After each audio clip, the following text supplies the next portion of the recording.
பிலியந்தலையில் வீடொன்றில் இருந்து கடந்த ஞாயிற்றுக்கிழமை கண்டுபிடிக்கப்பட்ட கார் தொடர்பில் நாம் வினவிய பொழுது பல விடயங்களை அறிந்து கொள்ள முடிந்தது. அந்த காரை கொண்டு வந்த நிறுவனத்தின் உரிமையாளர் ஜப்பானிலிருந்து எம்முடன் தொடர்பு கொண்டு பல முக்கியமான விடயங்களை தெரிவித்தார்.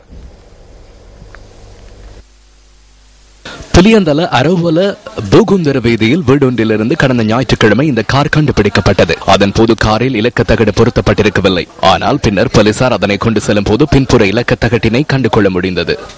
மோட்டார் வாகன திணைக்களத்தில் இந்த கார் பதிவு செய்யப்பட்டிருக்கவில்லை என போலீசார் தெரிவித்தனர்.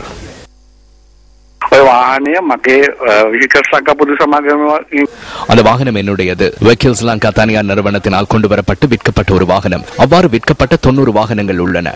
அந்த வாகனத்தினை பதிவு செய்வது தொடர்பில் பிரச்சனை ஏற்பட்டுள்ளது. வாகனங்களை பதிவு செய்ய முடியாமல் போனமை தொடர்பில் நான் உயர்நீதிமன்றத்திலும் மேன்முறையீட்டு நீதிமன்றத்திலும் வழக்கு தாக்கல் செய்துள்ளேன். எனது 90 வாகனங்களில் ஒன்றே குறித்த அந்த வாகனமாகும். கடந்த அரசாங்கத்தின் பிரச்சனை ஒன்றின் காரணமாக குறித்த வாகனங்களை பதிவு செய்ய முடியாமல் போனது. மொஹான் பீரிஸின் பிரச்சனை ஒன்றின் காரணமாக அவ்வாறு ஏற்பட்டது. அதனால் நான் அரசாங்கத்திடம் இழப்பீடு கோர தீர்மானித்துள்ளேன். அதற்கான சட்ட முறைமைகள் தொடர்பில் கவனம் செலுத்தியுள்ளேன். எனக்கு ஏற்பட்ட நட்டம் காரணமாக மொஹான் பீரிஸிடமிருந்து 500 மில்லியன் ரூபாய் இழப்பீடு கோர எதிர்பார்க்கிறேன். 3 வருடங்களுக்குள் 2250 வாகனங்களை இறக்குமதி செய்வதற்கு அனுமதி உள்ளது. அதற்கு உயர்நீதிமன்றம் அனுமதி வழங்கியுள்ளது. அந்த உத்தரவு தொடர்ந்தும் நடைமுறையில் இருக்கிறது. ஆணையாளர் கடிதம் ஒன்றை வழங்கியுள்ள போது மொஹான் பீரிஸும் அவருடைய கட்டளைக்கு ஏற்ப ஏனையவர்களும் வாகனங்களை பதிவு செய்யாமல் உள்ளனர். மொஹான் பீரிஸ் ஆரம்பத்தில் எனது 2 வழக்குகளில் முன்னின்றுள்ளார். அதற்கு பின்னர் புதிய வழக்கொன்றின் போது மொஹான் பீரிஸிடமிருந்த சில பின்னடைவுகள் காரணமாக உயர் மட்டத்திலான சட்டத்தரணிகளை நான் இணைத்துக் கொண்டேன். அவ்வாறு புதிதாக சட்டத்தரணிகளுக்கு சந்தர்ப்பம் வழங்கியமை தொடர்பில் என்னுடன் அன்றிலிருந்து அவர் கோபித்துக் கொண்டிருந்தார். அந்த பிரச்சினை தொடர்ந்தும் நீடித்த நிலையில் அமைச்சரவையின் ஆலோசகராக அவர் நியமிக்கப்பட்டார். அன்றிலிருந்து அவர் என்னுடைய நிறுவனம் தொடர்பில் தவறான கருத்துக்களை கூறியுள்ளார். அத்துடன் போலியாக திகதியிட்டு போலியான அமைச்சரவை இலக்கமிட்டு ஆவணம் ஒன்றையும் தயாரித்துள்ளார். அந்த ஆவணம் என்னிடம் உள்ளது. அமைச்சரவை தொடர்பில் நான் வழக்கொன்றை தாக்கல் செய்த போது 403 இலக்க நீதிமன்றத்தில் அது எடுத்துக் கொள்ளப்பட்டு 502 இலக்கத்திற்கு மாற்றி அதனை கிடப்பில் போட்டனர். இதேபோல இளைஞர் மற்றும் ஊழல் விசாரணை ஆணைக்குழுவின் தற்போதைய தலைவருக்கு எதிராக இதுபோன்ற வாகன விவகாரம் தொடர்பில் மக்கள் விடுதலை முன்னணி கடந்த வருடம் வழக்கு தாக்கல் செய்திருந்தது. இலங்கையின் ஒரு காலத்தில் அரசாங்கத்தின் அனுசரணையுடன் வாகன கொடுக்கல் வாங்கல் இடம்பெற்றது.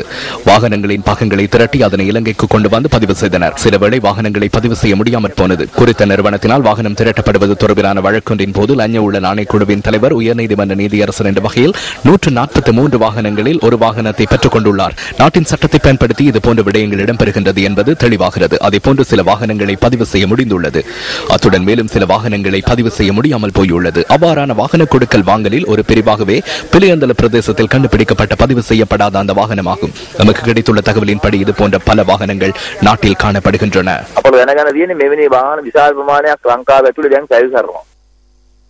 லஞ்ச ஊழல் ஆணைக்குழுவின் தலைவர் ராஜினாமா செய்ய வேண்டும் என மக்கள் விடுதலை முன்னணியின் தலைவர் அனுரகுமார் திசாநாயக்க தெரிவித்துள்ளார்.